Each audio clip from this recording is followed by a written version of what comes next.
Hi, and welcome to Ethnographic Imagination Basel, a series on reimagining the world from the mundane. My name is George Palmeyu, and in this episode, we will talk about the devil, images and imaginaries of evil from religious cultures to the culture of consumption.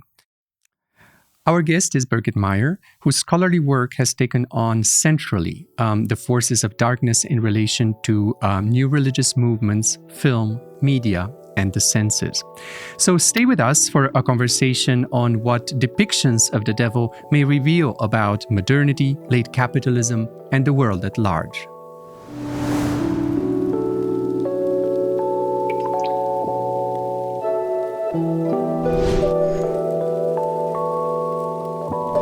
Birgit Meyer is professor of religious studies at Utrecht University. A cultural anthropologist, her research focuses on the rise and popularity of global Pentecostalism, as well as the complex relationship between, on the one hand, religion, and on the other hand, popular culture, heritage, media, and the public sphere, but also visuality, the senses, and aesthetics. She is very well known in anthropology, African studies, and beyond for her work on Pentecostalism and late capitalism in post-colonial West Africa, and in particular, Ghana. Her work gradually took on questions of visual and material culture and the heritageization of religion in secularized Europe, also in the context of intensified migration. She has led numerous collaborative projects and published, edited, and co-edited essay collections, including Magic and Modernity, Interfaces of Revelation and Concealment, published in 2003, Religion, Media, and the Public Sphere, published in 2005, Aesthetic Formations, Media, Religion, and the Senses, published in 2009, Senses and Essence, Heritage and Cultural Production of Reality, published in 2018. Today, our conversation will focus in particular on two monographs. The first, Translating the Devil, Religion and Modernity Among the Ewe in Ghana, published in 1999, and Sensational Movies, Video, Vision, and Christianity in Ghana, published in 2015. Birgit, thank you so much for accepting our invite, and it is a true pleasure to have you in Basel. Yeah, thank you also for the invitation. I enjoy being here. We usually start with a question of definition, defining the term that we're talking about, but asking you to define the devil is quite a challenging thing. So maybe we do something a bit more specific. Shall we start with an effort to define the field? So how do perhaps anthropologists of religion think about the devil, imaginaries of the devil, and so on? And how do we make the devil tell us something about the larger political and economic context in which its images pop up? Very interesting question, and I'm happy that you delimit the field a bit because, of course, in the context of theology, a great deal has been written about the devil. As an anthropologist, I take it that the devil is a social, cultural creation and imagination that is very worthwhile for us to consider. Not so much as such, I'm also not interested in the devil as such, I have to say, but in what the devil makes possible and impossible as an image, as a figure in people's imagination.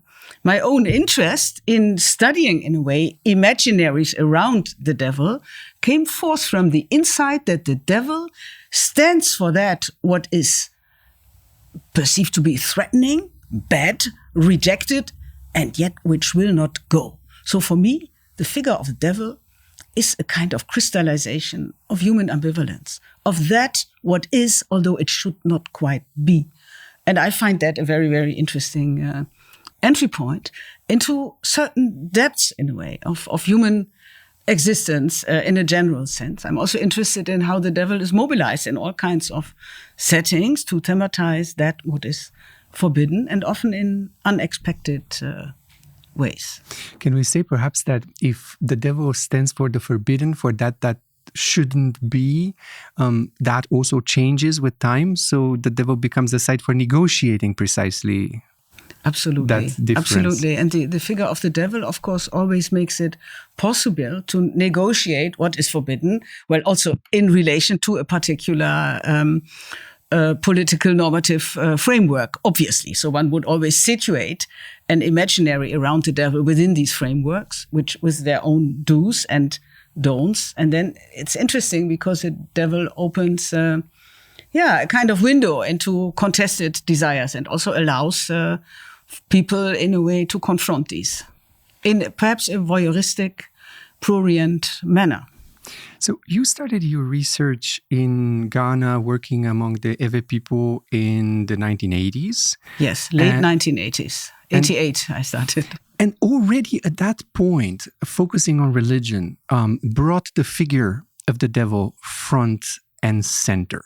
Although the questions that you were interested in had to do with colonial modernity, with all kinds of other things. I wanted to understand how it was possible that Ewe people in the late 19th, early 20th century, in a way were prepared to step out of indigenous worship and become Christian, and in a way let go a whole world of spirits, of deities, and the associated practices. And at first I thought, it must have to do with the idea about God, a fascination about God. That was also a kind of missionary narrative, that the people knew a high God, and the high God somehow had been drawn to the background, and they were looking for it. So I thought, okay, I'm interested in African ideas about God and Ewe ideas about Mabu, the highest God. But then I realized that people talked all the time about the devil, much, much more than about God. And then I realized that, in fact, what had been brought to the Ewe through Christian mission was very much an idea of the devil, which became the big figure under whom could be grouped the whole pantheon of the indigenous world. And I realized talk about the devil allows people to talk again and again about the old gods and spirits that had been dismissed as idolatry. They had been demonized, diabolized, and so on. So through this figure of the devil, this whole indigenous pantheon was still kept alive, was still kept real, but despised. People also moved into that realm because they often realized Christianity does not really help us if we want to get better in life, or we want to be healed, we want to have children, and so on. Often praying in church, singing songs, taking Holy Communion was also not enough. All these were understood as important rituals. So people tended to what is called backslide. That was how it was framed by the mission. I noticed through my historical work in mission archives, so that the missionaries really had translated the devil to the Ewe, hence that the title of your book. Yes, and that this idea of the devil in a way as the big master in a way of the unseen world of former deities, this idea was really stressed by Pentecostal churches that started to come up at the time of my research. Ghana was just moving out of a period of upheaval. There was still military rule under J.J. Rawlings. It was just opening up to a kind of neoliberal capitalism, privatization of state services, and so on. A time of great unrest and insecurity. And the Pentecostal churches moved in there and had this strong narrative of the devil who would still be around. And yes, the devil would come with so many temptations and so much call to people to return to the past. But then they had this big motto. I wrote an article about that: make a complete break with the past. But in order to make the break with the past, you talk about the past all the time. So it is a fictitious break that is never there. The past is integrated into the here and now, even through that motto of making a break. And that seems to be precisely the kind of your take on thinking about modernity that makes it more complex than this linear path to some sort of progress, to moving forward or slipping back. In a way, the devil encapsulates in how you describe all this kind of spirits of the past, of tradition, of custom, and carries them along. Yes. Of course, there is a linear narrative of modernity at the past to civilization, liberalization as well. But of course, people living through that realize that life is not straight that linear, but there are so many setbacks and issues, because the modern project is, of course, not a linear project. It is a project that produces constantly its own malcontents. It has its own ways of making cleavages, creating distances between classes and so on, creating also a sense of upheaval. The figure of the devil is also a figure through whom this idea of not being quite in the stream towards something better, towards progress, can be thematized through, for example, the figure of witchcraft. So people would also say, if you are devil, you are a witch. If you are a witch, you are a devil. So the witch was one of the prime demons under the devil that became very much thematized in people negotiating modernity's malcontents, as I think the Komarovs put it. But there were more newer demons next to the old pantheon that were added. One was also Mami Wata, the mermaid. This is really the spirit of commodities, of capitalism presiding in a way at the bottom of the ocean, a consumer paradise. And there were lots of dreams, narratives also in church delivered. I witnessed that about a kind of pact with Mami Water, which promised tremendous riches, often also homoerotic relations. But this then was in the churches rejected because it was said to lead people astray from a path of procreation, a decent life, and so on. But also here, the figure, in a way, of the Mami Water is the very eroticized face of Satan, allowed people to address certain desires, in a way, on a sexual plane, as well as consumption. So I got more and more interested in a way, the demonic as a site that can offer also a kind of hidden critique of the world as it was represented in churches and so on. It's a kind of straight line leading from the past to a kind of brightness of modernity, which always was clear.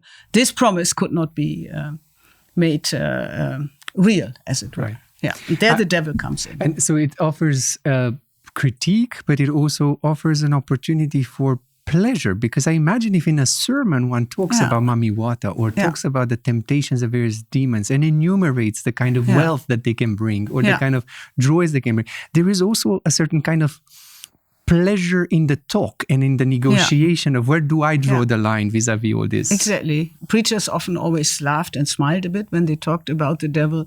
They allowed for some kind of prurience. So in a way, getting into it for some time. And I saw sermons, for example, more and more also as frames, which had certain pockets in which all this devil stuff could be thematized. So in a way, the devil is that what is excluded from the present, what is framed as past, but that is haunting the very present from which it is expelled.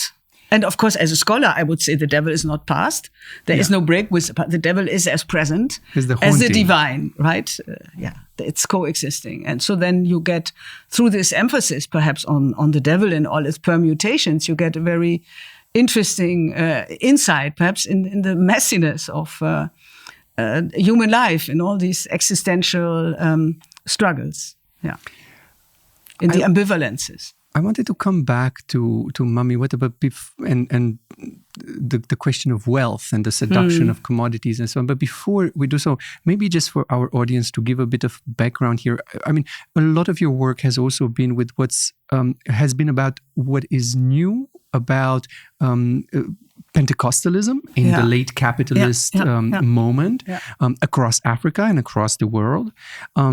And maybe if you don't mind saying a few words about that, but also, is there something distinct about how the devil comes into play in the questions of these rising new forms of Pentecostalism? Yeah, I would say that on the one hand, the Pentecostals tied into the narrative of the old mission churches that among the Ewe had become independent already in the 1920s. The Pentecostals very much accentuated in a way the importance of the devil as a figure to thematize something present as past.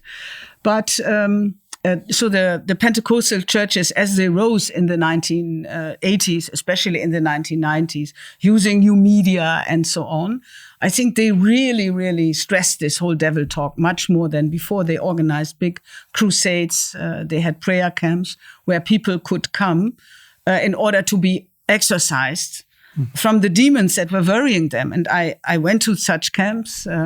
I studied even the people possessed.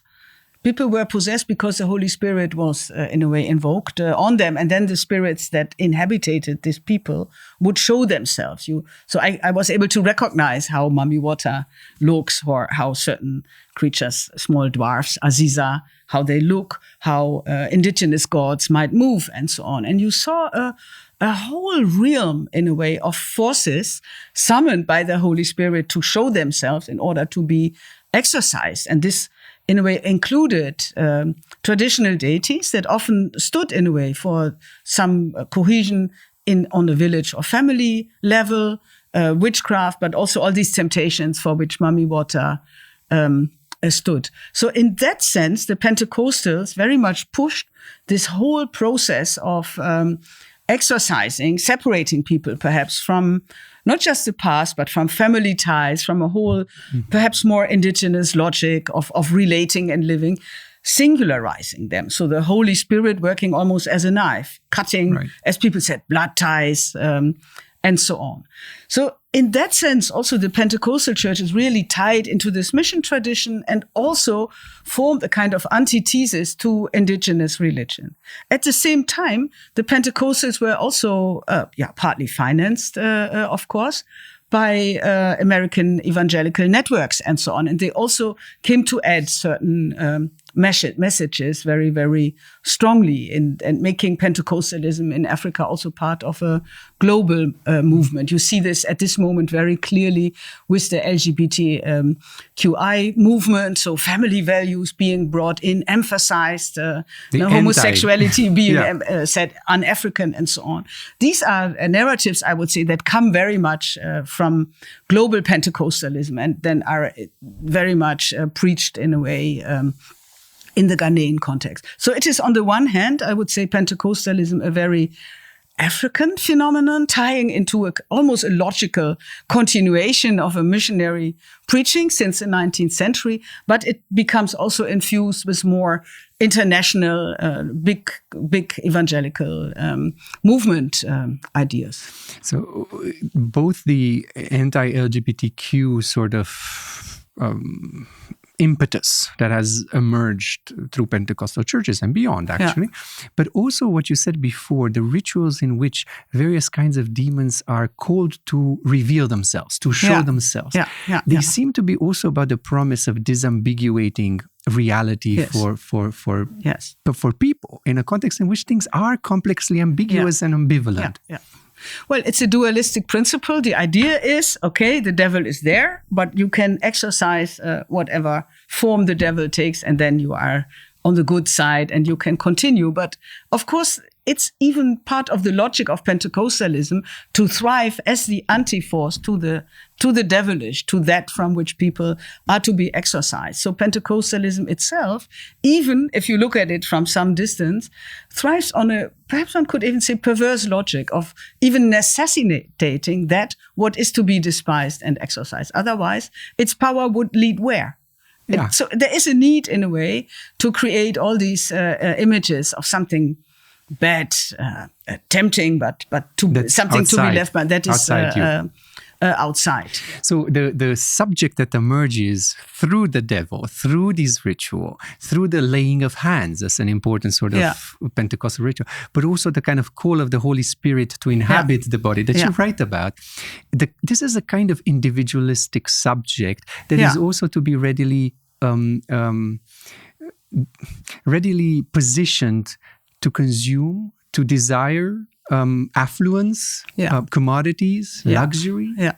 It is a kind of vision of, indeed, a kind of separated person, some kind of individualism, but always in the knowledge that de facto people are not really, they cannot make these hedges around themselves for good. People are part of networks, of networks with people, things, and so on. So I think if you look more closely at, as I have been able to do throughout my work in Africa, I always thought, okay, people live in kind of entangled world with other people, families being still very, very important as safety nets, yes. And so on, but also the ancestors, the spirit. So people in a way live very much in awareness of being part of, I think one could call it with Deleuze assemblages also. So there is more than just the individual. But Pentecostalism stands in a way for this promise of separating, of singling out. But it is a kind of impossible project, I would say. And yet there is something seductive in that promise to be able to separate. And to go back to what you were describing before with Mami Wata, but also other sort of demons that can promise wealth from the bottom of the ocean. Seduction, sexuality come into play in quite interesting ways. How do you see the relationship here between devil and the commodity, and perhaps also the sexualized commodity? And especially in the Pentecostal context that you've been looking at? Well, I found that especially in these narratives around devil pacts, often they are also called blood money contracts, this was also a thematization of the exchange of a human being, a beloved person, that is how the narrative goes, for money and riches. And definitely it can be read, perhaps also a bit in line with Tausig's very early work on the devil and commodity fetishism, which I always found inspiring. So it can also be read as a critique of a particular kind of commodification, a world in which people work for money, in which they don't care in a way about their relations with others and seek to become consumers who fend for themselves and their nuclear families. So you also see in this devil narratives a kind of critique. And that is also what I always found interesting. So the devil is in a way the principle of negating the figure of ambivalence and paying attention to this figure and the imaginaries around them, I think always opens up a space for critique through the register, in a way, of a popular imagination. It always says what you want, all the progress, the drawing a hedge around people, the certain logic of just fending for yourself. It's not really possible because we are much more connected in all kinds of ways. Yeah. It's interesting what you said, that the devil is the figure of ambivalence. The devil is also a shapeshifter in a way. So the devil inhabits this category of the in-between that you've also been interested in relation to knowledge production. But the devil in the rituals you described before is also the concrete figure externalized from us. So it can be the ambivalent, but it can also be giving concrete voice to something that needs to be pushed outside us, and we have to define ourselves against. So it has this double kind of... Yeah, that's also perhaps why the devil remains attractive. It's not that I so much want to do some research on devils and diabolizations, but it comes up very strongly in a world in which Christianity next to Islam is very important, in which also what we could say religion is an important resource in imagining the world. And maybe to further emphasize precisely that point, why the obsession with the devil? Why does the devil proliferate in imaginaries, in images that circulate in the present? This is one of the key points that you make in your book, Sensational Movies. The fact that there is a sudden proliferation of films, of media narratives and depictions of the devil, and that people consume that. How do you see this relationship here between representation and reality?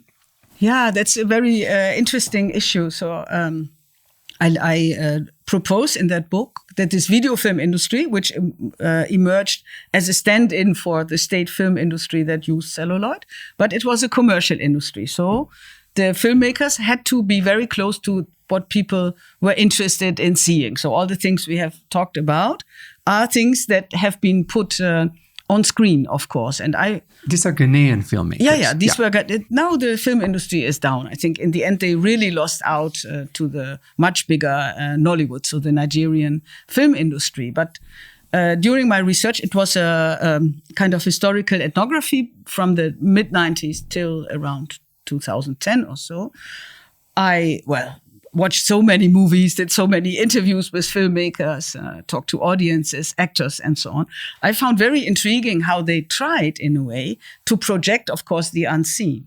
Because it's one thing to talk about demons, about devils in sermons or in testimonies. It's another to show the unseen on the screen. And here also I encountered ambivalences. On the one hand, actors were a bit scared even to play a devil or play a witch, because if you play it, you may become it. At the same time, of course, everyone knew these are somehow fakes. So the shrines that were made, they were not real, but there was always the potential that an image made to depict, to refer to the diabolic could become real in its own ways and populate people's dreams, and so on. And this is also how people watch the movie. So on the one hand, all this demonic stuff, it's dangerous. So you have to stay away from it. Maybe you even have to pray before and after, but it is still intriguing and you can allow yourself to be sucked into it. Yeah. And I saw these as a huge machine, we could almost, an image machine that produced all these images of the unseen, which, of course, as Achille Mbembe has also shown, the unseen can never be shown quite. All images show and reveal at the same, show and conceal. At the same time. So it is always this doubleness about all these. The concealment that reproduces the desire for revealing. It is a constant desire that can never entirely, in a way, be satisfied. Yeah. One of the recurring themes, it seems, of our conversation now is the question of ambivalence, the messiness of life as lived. Yeah. And then on the other hand, from Pentecostal ritual to kind of, anti-LGBTQ sort of movements, the desire to draw lines, to close, to fix, to define oneself in relation to something that should somehow appear certain and concrete. Yeah. And this is something that you're also picking up in a larger sets of projects now about knowledge production and what you call the in-between. Yeah, exactly. For I think perhaps, once one grows older, perhaps one looks back at one's work. So I have done all kinds of different things, but I do think that this whole theme of drawing lines, creating boundaries, and yet negating them, insisting in a way on the messiness, which is always potential. It's scary and potential. That seems to be a kind of red line in my work. So currently I'm much interested in what I call the in-between, or perhaps with Simmel one could call the Zwischenraum. So that what happens in a way in relation between humans and things, between humans and things, and so on. So you could also say that Zwischenraum is something that is part of an assemblage to which I just referred. And once you take such a perspective on social life, on how people relate to each other, as a scholar, you see other things. Once the Zwischenraum, the interstice, is the focus of your attention, you are able to record, as it were, multiple perspectives and ways of seeing. And for me, that is really the big asset of anthropology, to do this thematically. So I'm interested in how people deal with the other, something other, in certain spaces in which they position themselves to something they do not know, as happens in religiously multiple societies in Ghana and here. I'm interested in what is called a pragmatics of coexistence, in which people relate to something else, to some other, without simply rejecting and saying, I'm here and I don't care about anyone, but how people on a certain level try to somehow make share a space in particular ways. But I'm also interested, and that's perhaps even more important for anthropology, in the epistemological implications of the interstice. So I think that, for long, we all agree on that. Anthropologists were white and came from the West and then studied somewhere in Africa. I think this is not a good project anymore. It has been criticized a lot. I think there's really time to also perhaps do some research together, if that is possible, if colleagues in Africa are prepared to do that. There are certain projects that really require, I think, this kind of collaboration because they immediately deal with entanglements that emerge through colonialism, Christianization being one, but there are, of course, also other projects. And in this kind of settings, I think it's very important to organize, in a way, work together from an interstice where there are multiple perspectives, ideas, and so on. And I think, for me, that is really the important thing in anthropology. I don't know whether we have time that I give one example. Sure, yeah. So, in a way, you referred to my book, Translating the Devil, in which I have analyzed, of course, the diabolization of the indigenous. And I have more recently started to think, also because I came to think about religion more and more in a material and corporeal manner, hey, but where are the things that have been demonized and diabolized? The objects, where are they? I don't call them objects anymore, actually.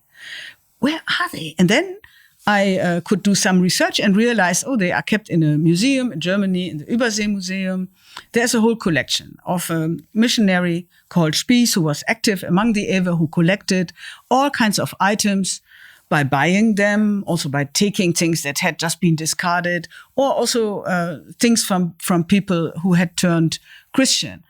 This collection has been in the archive in the depot in Bremen for 100 years or so, sometimes shown, but basically, in a way, forgotten. I say forgotten of course, it has been recorded. It's part of the museum system. It was in the depot. So recently, together with a group of scholars from Africa, we have started to do research on this collection together. And I see even our work on this collection as interstitial. So we deal with something in between Christianity and indigeneity, past and present, but also Africa and Europe.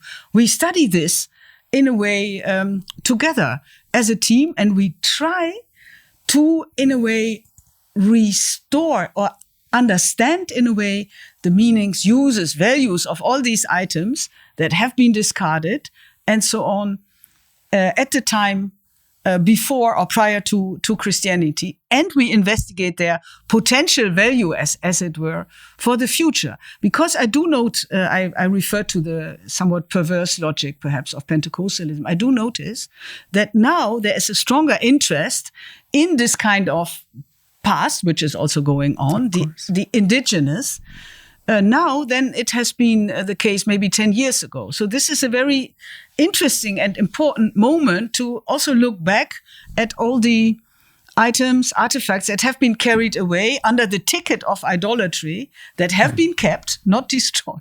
So paradoxically, what is a victim of idolatry is still present and can be studied. So currently we do a research project, the Legba Joka project, that investigates, in a way, these materials and thinks about their past and also a possible future. And that is also, for me, very intriguing, because my work through that, it comes in a way full circle, although perhaps it's more like a spiral. But I return to some of these themes, but now from an entirely different perspective, where diabolization, is very much a topic. So, yeah.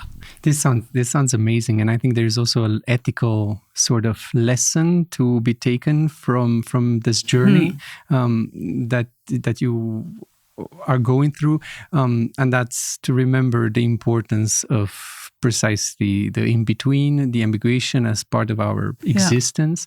Yeah. And as much as the devil can be in the in-between, the devil certainly can also be in these efforts to disambiguate, to know things for sure, too quickly, too easily, and thus to draw lines.